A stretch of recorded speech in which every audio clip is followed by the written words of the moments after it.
નમસ્તે મિત્રો, આજે સંવિધાન દિવસ.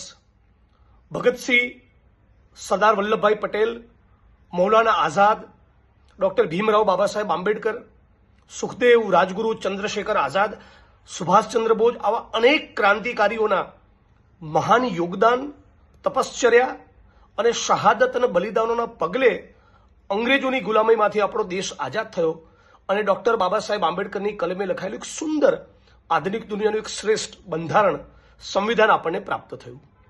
પણ સવાલ એ છે કે આપણા ગુજરાતમાં, આપણે જેને ગાંધી અને સરદારનું ગુજરાત કહીએ છીએ, એવા આપણા ગુજરાતમાં શું કાનૂન પ્રમાણે, બંધારણ પ્રમાણે, સંવિધાન પ્રમાણે રાજ્યનું શાસન ચાલી રહ્યું છે?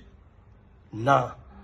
જો બંધારણ પ્રમાણે શાસન ચાલતું હોત તો ગુજરાતની 6.5 કરોડ 7 કરોડ જનતાનું ઇન્સલ્ટ કરીને, મતલબ કે તમે તોડી લો એવો રાજ્યની સરકારનો એટીટ્યુડ છે. તમે બોલે રાખો, તમે લખે રાખો, તમે મીડિયામાં બાઇટ્સ આપો, અમારા પેટનું પાણી નહીં હલે. ગુજરાતના 33 જિલ્લામાં અને 250થી વધારે તાલુકામાં દારૂ જુગારના અડ્ડા ચાલશે, કૂટણખાના ચાલશે, ડ્રગ્સનો કાળો કારોબાર થશે. આવો ભારતીય જનતા પાર્ટીની સરકારનો એટીટ્યુડ છે. આપ જાણો છો, કેટલાક દિવસથી આ મુદ્દાને લઈને એક જબરદસ્ત એક કેમ્પેન લોન્ચ કરી છે. આ તમામ લોકોનો અદ્ભુત રિસ્પોન્સ મળી રહ્યો છે.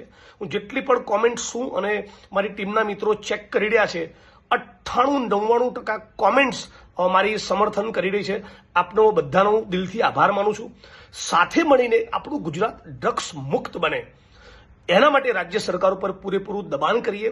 આપણા ગુજરાતની અંદર ડ્રગ્સ અત્યારની પેઢીને, ભવિષ્યની પેઢીને બરબાદ કરી મૂકશે. દારૂને જુગારે તો બરબાદ કરી જ નાખ્યા છે. ગુજરાતની અનેક બેન દીકરી માતાઓ વિધવા થઈ ચૂકી છે, આજે પણ થઈ રહી છે.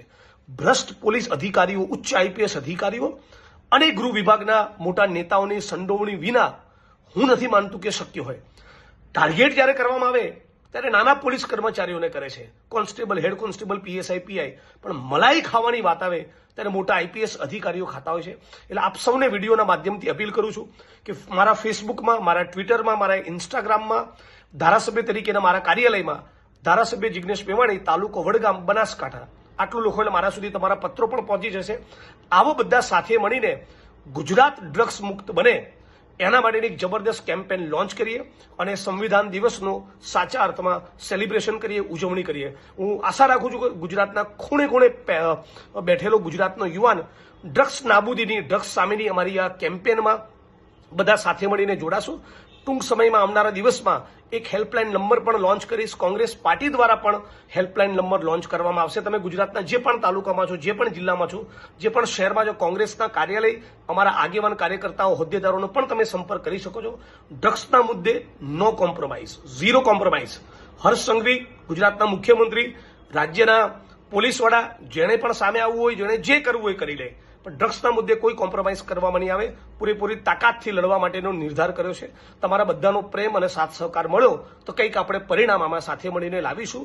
અને આ મુદ્દે જો પરિણામ આપણે લાવીએ તો ગુજરાતના અનેક હજારોની સંખ્યામાં યુવાનોનું ભવિષ્ય રોડાતું એ અટકી શકે, બચી શકે. તો આવો આપણા ગુજરાત માટે સાથે મળીને લડીએ. અને જે લોકો ચોર છે, જેની નિયતમાં જ ખોટ છે, મોટા અધિકારીઓ અને નેતાઓ, આપણે એમને જાણીએ છીએ. એટલે એની બહુ પરવા કર્યા વગર આપણે બધા સાથે મળીને તાકાતથી લડીએ. સુરતમાં, બરોડામાં, રાજકોટમાં, અમદાવાદમાં, સૌરાષ્ટ્ર, કચ્છ, ઉત્તર ગુજરાત, દક્ષિણ ગુજરાત, મધ્ય ગુજરાત, તમે જ્યાં પણ બેઠા છો, જ્યાં પણ ડ્રગ્સનો કાળો કારોબાર થાય છે, દારૂ જુગારના અડ્ડા ધમધમે છે, પ્લીઝ મારા સુધી માહિતી પહોંચાડો. આ પોસ્ટ હું જ્યારે અપલોડ કરું, આ વિડીયો જ્યારે અપલોડ કરું, એની નીચે કોમેન્ટ્સમાં લખો. કેટલાક મિત્રો પોતાની ગોપનીયતા જાળવી રાખવા માંગતા હોય, તેની ગોપનીયતા પણ જળવાશે. પણ સાથે મળીને વારંવાર મારી વાતને દોહરાવું છું કે સાથે મળીને ડ્રગ્સની સામે લડી રહીએ.